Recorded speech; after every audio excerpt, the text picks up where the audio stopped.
Olá, queridos irmãos, bom dia, né? Boa tarde, boa noite para aqueles que estão a nos ouvir.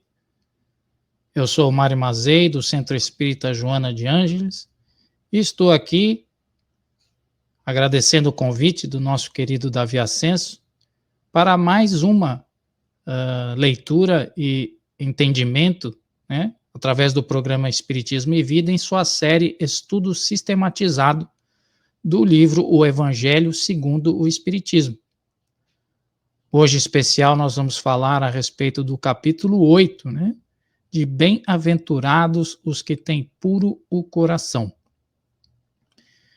No seu item 18, né, o Espírito João Evangelista, né, a qual ele ditou essa mensagem em Paris em 1863, né, nos fala que o Cristo, ao exortar, né, as pessoas com a máxima deixar vir a mim as criancinhas, não estava se reportando tão somente ao fato de não impedirmos que as crianças se aproximem dele, isto é, de seu evangelho. E existem várias formas, né, das crianças se aproximar do evangelho de Jesus. Hoje, atualmente, nós temos aí, por exemplo, a evangelização infantil, né, cujo entendimento, né, as crianças, através de uma predisposição a compreender melhor as máximas do Evangelho, nós temos por obrigação, então, né, já ir colocando essas noções do Evangelho de Jesus, para que as crianças vão, assim, se formando, né, e no futuro serem adultos conscientes. Mas também, na própria mensagem, o João Evangelista também aludia, né, aquelas almas que estão ali gravitando nas regiões inferiores, né? Pelos infortúnios que elas vivem, né? A desesperança, o padecimento, os sofrimentos, né? Que estão ali resgatando através da lei de causa e efeito, né? E que construíram pelos seus próprios atos, pelos seus pensamentos, pelos seus sentimentos, e isso nada mais, nada menos que é a chamada lei do retorno. E ele então nos lembra desses irmãos, né? Que nós devemos, através dos bons pensamentos, dos bons sentimentos, também nos recordarmos desses irmãos que sofrem, né? Nessas regiões de padecimento. Diz ainda que as crianças, né, por ainda serem incipientes do conhecimento através da sua limitada fisiologia, onde a razão ainda não está solidificada e o que vai acontecer mais para frente, com uma melhor formação do seu físico, né? Elas ainda não têm como atender com robustez o chamamento do Cristo, né? Ao contrário, né? Elas devem ir buscando através desse processo lento, a qual os próprios pais vão passando, né? Através do exemplo especial, né? Porque, em verdade, as nossas crianças, elas muito observam, né, os exemplos dos mais velhos. Então, através dos exemplos, os pais vão colocando gradativamente essas máximas do Cristo, solidificando, né, na mente dessas crianças esse farol que é o Cristo a iluminar a nossa vida na face da terra. João ainda nos diz, né, que são chegados os tempos. Nós estamos observando aí, através dessas inúmeras situações que nos chegam através do noticiário, através dos jornais, que há muitas comoções, né? Nós estamos, evidentemente, passando por um período de guerras, né? E tudo isso nos faz pensarmos e refletirmos que algo de muito importante está para acontecer, né? E por isso nós precisamos observar com mais acuidade as informações do Evangelho de Jesus, nos preparando moralmente para tudo isso que está a chegar, né?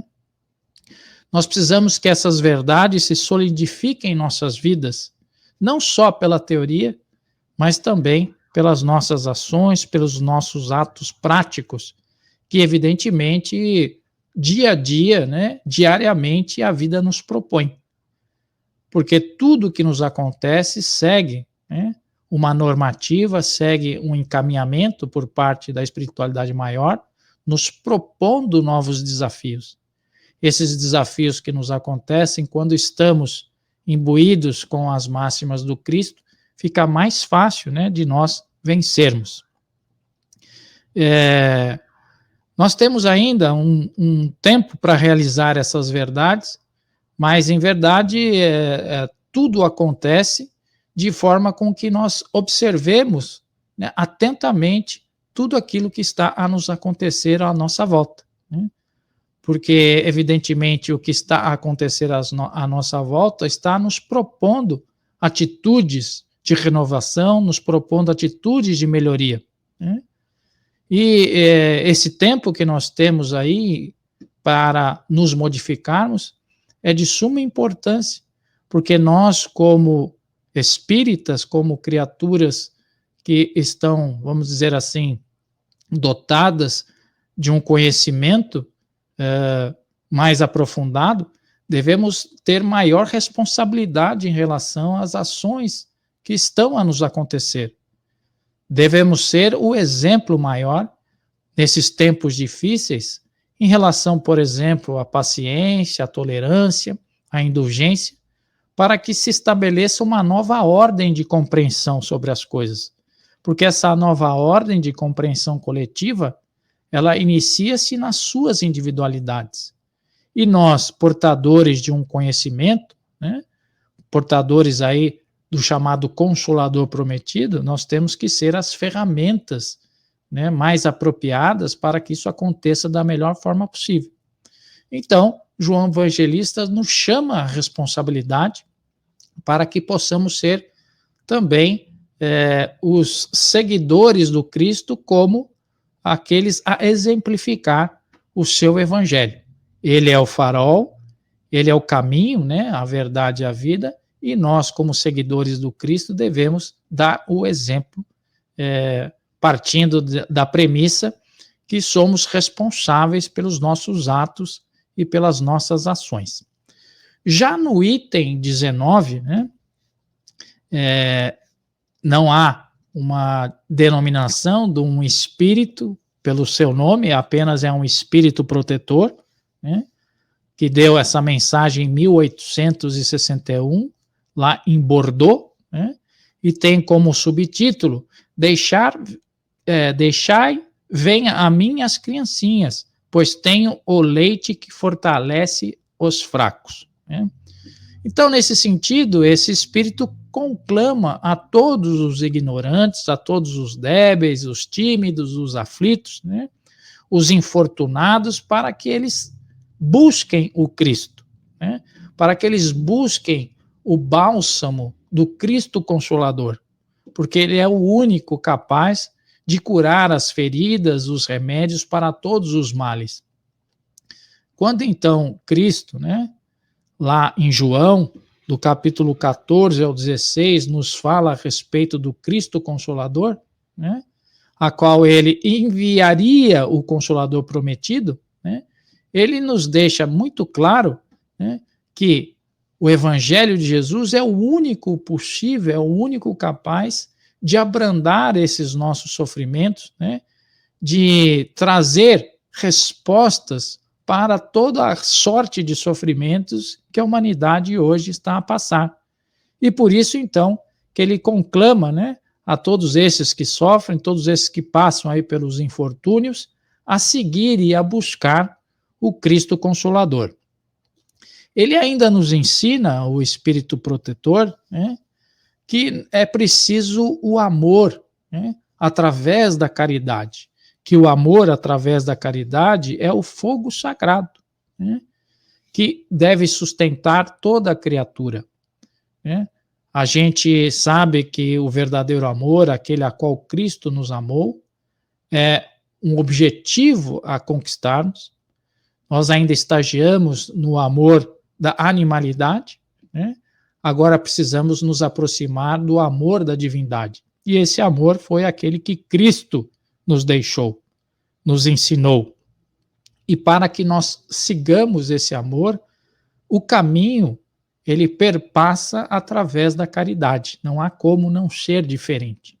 Então, precisamos nos esforçar através das nossas ações diárias, através das nossas atitudes, para que essa caridade vá se tornando uma prática, né? De forma que ela fique inerente a nós, que isso seja aprofundado em nossas ações e nossas atitudes, né? E é necessário que nós busquemos, através da oração, né, as forças para que isso se estabeleça da melhor forma possível. Esse espírito, né, nos deixa também, nesse item 19, uma oração muito bonita, né? E essa oração eu vou ler para vocês na íntegra, porque ela realmente vale a pena. Começa assim: meu Pai, que a tua vontade se faça e não a minha. Se te apraz experimentar-me pela dor e pelas tribulações, bendito sejas, porquanto é para meu bem.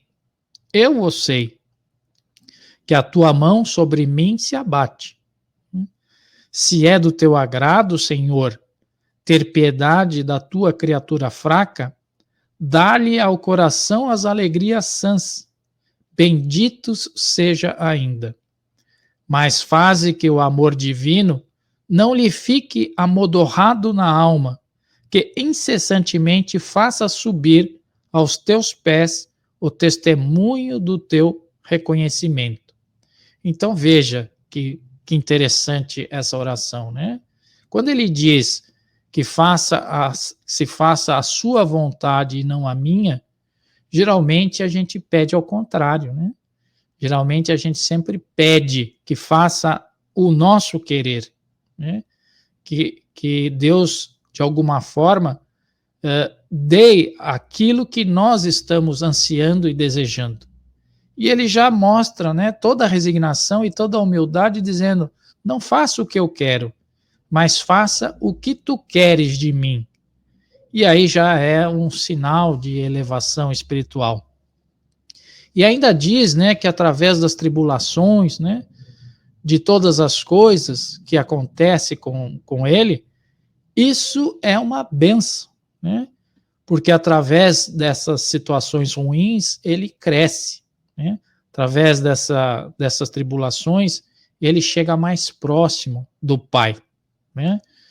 E ainda diz que, se for do agrado do Senhor, né, que ele tenha a piedade das fraquezas que ele é portador, né? E essas fraquezas, ao mesmo tempo, ele pede, né, para que o seu coração seja envolvido em alegrias, né, para que ele consiga prosseguir dentro dessa jornada, porque um coração alegre, um coração feliz, passa melhor pelas tribulações do dia a dia, né? E ainda diz o seguinte, né, que o amor divino não fique amodorrado na alma, né? Na verdade, que ele consiga expandir todo esse entendimento através do amor, e que esse crescimento dentro desse sentimento, né, faça com que ele cada vez mais siga em direção ao Pai, né, em direção ao Senhor. E aí, por fim, esse espírito, né, diz o seguinte, né, que o amor é a chave de todo bem, né? O amor, gente, ele é premissa para nós chegarmos mais próximo a Deus, né? Jesus dizia que ninguém ia ao Pai se não fosse através dele, e Jesus é o exemplo máximo do amor, né, através de todos os ensinamentos que ele nos deixou. Então nós precisamos, né, dentro das nossas possibilidades e do nosso entendimento, nos esforçarmos para sermos pessoas melhores, amarmos mais.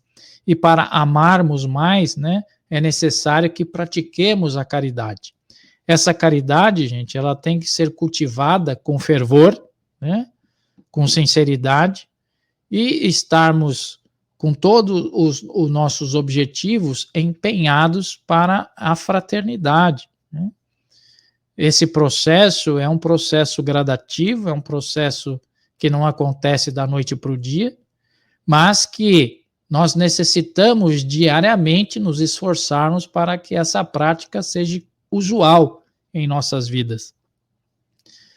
Se observarmos bem, a todo momento a vida nos propõe, né, situações em que podemos exercer a caridade, né?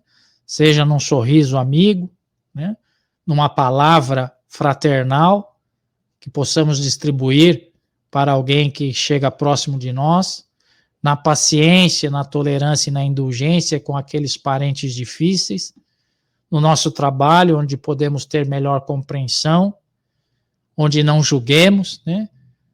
Enfim, em todas as situações do dia a dia em que a vida nos propõe uma melhora.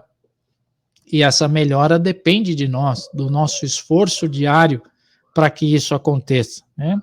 Nós temos que nos esforçar para viver em paz na Terra, né? Como sabemos, vivemos num planeta de provas e expiações, estamos no limiar de grandes modificações, há uma pressão muito grande por parte da espiritualidade inferior para que as coisas percam o rumo, né?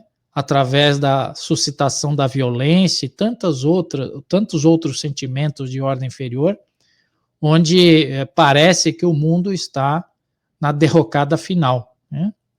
Então, observemos que esse é um momento crucial da humanidade, estamos ali no limiar de grandes transformações, há uma grande massa de espíritos ainda inferiorizados que estão tentando pela última vez uma renovação, e muitos estão a se perder, portanto o mal está chegando, vamos dizer assim, no seu limiar, mas que isso faz parte de um processo.